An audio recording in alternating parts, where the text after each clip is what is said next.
Hey YouTube, it's Pace2K here, and today I wanted to predict where every single one of the 15 teams in the Eastern Conference will end up this season. Whether they're going to be a playoff team or a lottery team, one of the worst teams in the league, one of the best teams in the league, are they going to contend for a championship? I wanted to pretty much predict all of that and maybe go over this video in a year or so and see how I ended up, predicting all these things. So yeah, let's get straight to it. And by the way, I did want to do a Western Conference video at some point as well. We are in a pretty dry season in the NBA right now because all the big signings and trades already happened. So yeah, I wanted to go ahead and make some predictions, and yeah, let's get straight to it.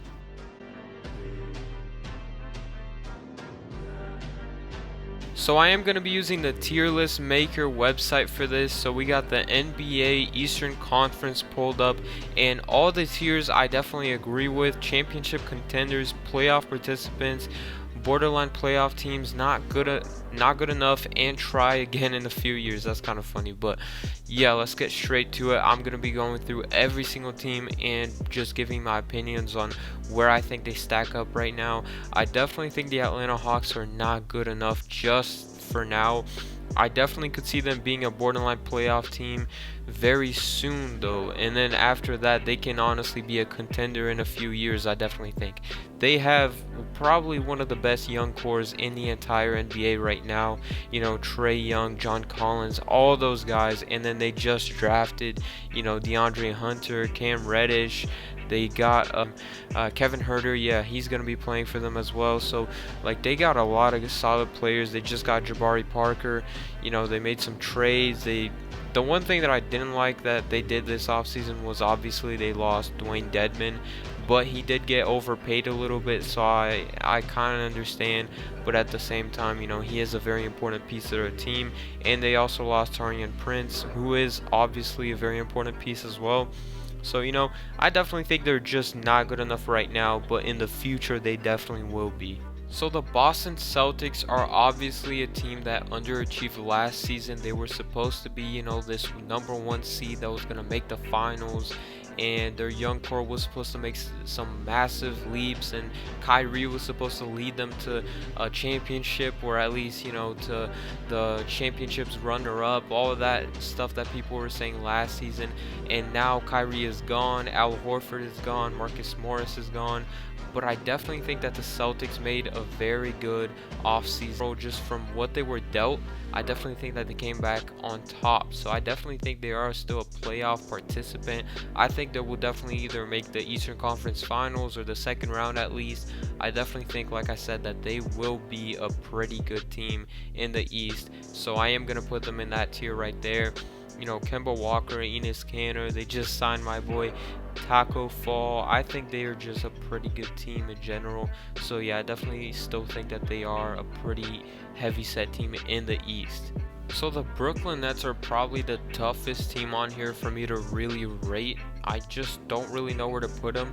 I would definitely put them in either borderline playoff teams or playoff participants, but they're kind of in the middle of both of those tiers, so I don't really know what to do. I really want to put them as playoff participants, but obviously they're not going to have KD for the first year, so I don't know if I want to put them down here. I think I might actually do that because I just don't really view Kyrie as that big of a deal, as a main option compared to D'Lo. They are going to have some guys, with more experience in the playoffs, which is good, but I just don't see this team actually making, the Eastern Conference Finals, how I, can kind of envision the Boston Celtics maybe doing. So I am going to put them down there, but, they could interchange for sure. So the Charlotte Hornets are probably the easiest team to rate on here. They are definitely going to be on the worst tier, which is try again in a few years. They literally probably have the best player on their team being Terry Rozier, and that is very, very tough. They did draft PJ Washington, so maybe he can have a little bit of a year right there as a rookie. maybe, Dwayne Bacon breaks out as a player. I've seen a lot of him, on workouts and all that. So maybe, they do have like a most improved player type of thing going on. But I just really doubt it. They are definitely going to be one of the worst teams in my opinion. Probably the worst team in the entire league. So that is my opinion on the Hornets. So the Chicago Bulls are definitely between either borderline playoff teams or not good enough. I'm probably going to put them at borderline playoff teams just because they did make some pretty good free agency moves. They got Thaddeus Young, they got Thomas, I can't say his last name, the guy who was on the Washington Wizards before. Those are good, solid pickups, and they did, have some more pickups. So, I mean, they just made some pretty solid moves, and that makes me think that they are trying to win. And a lot of problems that they had before was that their players couldn't stay healthy, so maybe that can happen for them this season, and they will probably end up making the playoffs as an 8 or 7 seed, maybe miss it as a 9 or 10 seed. I don't know, but we will definitely see. So the Cavaliers are definitely a pretty interesting team right there because they did draft Darius Garland, who is a point guard, and then they already have Colin Sexton, who's also a point guard, so that's gonna have to work out, probably like Damian or CJ. I just don't know how that's going to work out. That's a very small backcourt, and they're both not very good defensively. Darius Garland is definitely not good defensively at all. So that's going to have to work out somehow. And then you got Kevin Love, who is a pretty good piece. So I don't know. I definitely would probably put him at not good enough. But I don't think they are like in the same level as the Atlanta Hawks. I would probably even put them like in the middle right there. But if I had to, I'd probably put them right there. I mean, they got Tristan Thompson, they got some good veterans, so I gotta put them somewhere where it's respectable. But I just don't think they're gonna be very good. I'm seeing maybe like 25 wins, something like that for them. They're just gonna be okay in my opinion, and just another year in the lottery once again for the Cleveland Cavaliers. Next, we have the Detroit Pistons. I would actually put them at borderline playoff team once again. They still have Blake Griffin. They got Drummond. They picked up Derrick Rose, which is a huge pickup for not that much money either. So I think they're definitely making, good decisions now, which is, very good because they were not making good decisions, a couple of years ago.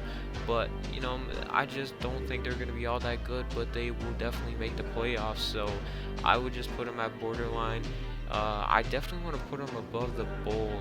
Yeah, let's make it a side-to-side type of thing as well. So, yeah, I would definitely put them above the Bulls, but I just don't think they're going to be all that great.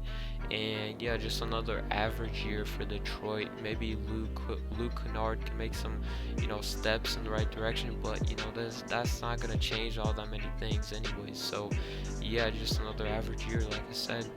So the Pacers are obviously my favorite team, but I promise I'm not being biased when I say this. I do have them as a playoff participant, and like I said, I'm not being biased at all. I truly think they are going to be better than the Brooklyn Nets, than the Detroit Pistons, than the Chicago Bulls, all those teams in the bottom.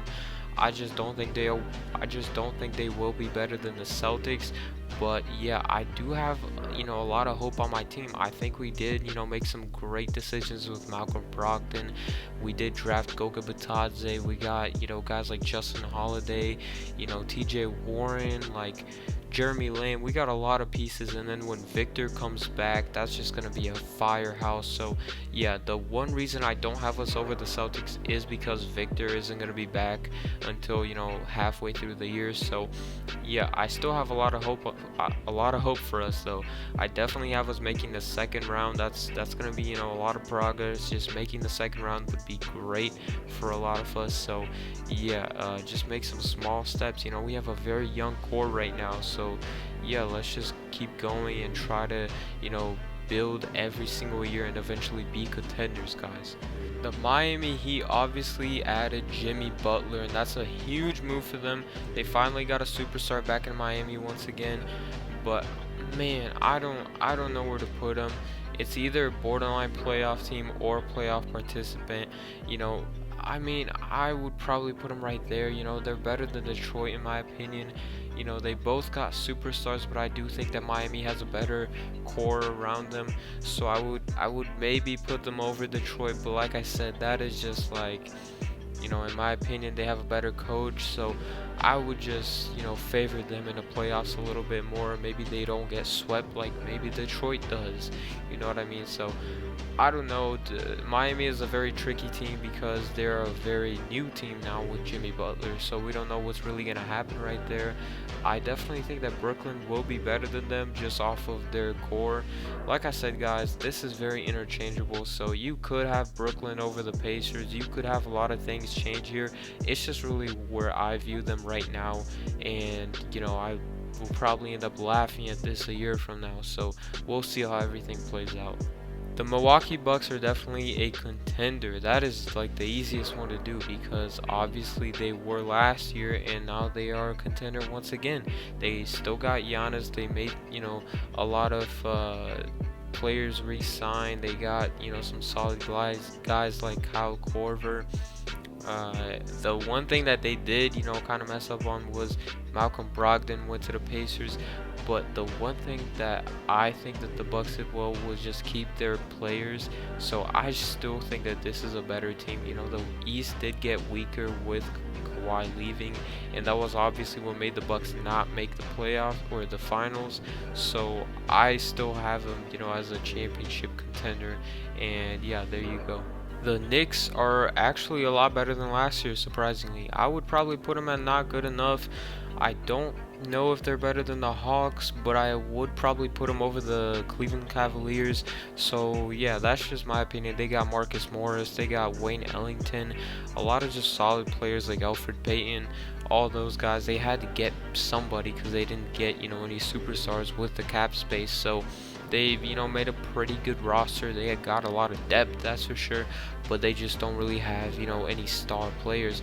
So yeah, I would probably just put them just above Cleveland and just below the Hawks. So yeah, that's a pretty good placement for them. They're gonna be kind of a random team because they got a lot of role players, but they're not a good team, so it's just gonna be like inflated stats for them probably. But yeah, we'll see how everything plays out there. And then for the Magic, I would probably put them at definitely borderline playoff team just like last year, but I don't know where to really put them at. I would probably put them over the Bulls just because they do have a lot of experience, and the Bulls young core don't really have all that many experience. They do have Thad, who has plenty of experience, but that's pretty much the only player there that does. I don't want to put him over the Pistons, so I am just going to put him right there. I think Jonathan Isaac can make some good strides, and maybe the signings that they made. They did make a lot of signings for role players like Alfred Aminu. They got Nikola Vucevic back, so maybe they can make a little bit of a push, but I don't think it's going to make any big difference or anything like that. So the Sixers are my only other contender other than the Bucks, but I am not gonna put them over the Bucks just because I do think Giannis and his group have more experience because they made the Eastern Conference Finals, and Philly did get maybe a little bit worse, maybe a little bit better, but then again the Eastern Conference probably got weaker with Kawhi leaving. So I mean, they got Tobias Harris, they have Al Horford, they have Ben Simmons, they have Jordan or Josh Richardson. They got all those guys, so I think they're definitely going to be a very good team, maybe make the finals, but I definitely have them making the Eastern Conference Finals, barring any injuries. So yeah, not much to say about them. They do need a little bit more depth, but they did pick up guys like Trey Burke, and they got that Furkan guy back. So yeah, they're just a pretty good team, and we'll see how they play out in the playoffs next season as well. So the Raptors obviously lost Kawhi, and that's really the one player right there that's just gonna make the huge difference. I am actually gonna put them at definitely borderline playoff team, and I mean, I would probably put them right there just above the Pistons because they still have a bunch of really good pro players, and I think they can be better than the Pistons, but I don't really know. They're a very confusing team. Matter of fact, I'm actually going to put the Pistons over them and have them right there. Maybe Pascal Siakam can make a jump, but I actually think that they are worse than the Pistons, which is very tough. They don't have a real superstar right now. now. That's my main reason for putting them right there. But yeah, they got a lot of project players as well, so maybe they can make a jump or something. We'll see how it all plays out, but yeah, that's where I have them right now. So the last team on the list is the Washington Wizards. I am going to put them at not good enough right now. They obviously have Bradley Beal and a pretty okay roster around him, so I'm going to put him just above the Atlanta Hawks because I think Bradley Beal is just that good to, carry them to a good amount of wins, but I don't have them making the playoffs. And yeah, that's my list right there. I am gonna revise it and I'll be back real quick. So this is my final list. I did end up moving the Brooklyn Nets up because I just think that Kyrie and that team in general is actually kind of underrated at this point. So yeah, I'm gonna put them right there even without KD. I ended up actually moving the Raptors right there. Well, I actually don't remember if I had them behind or after the Pistons, but anyways, I did move the Bulls down, and my reasoning for that is because I just don't know if they're going to be healthy enough.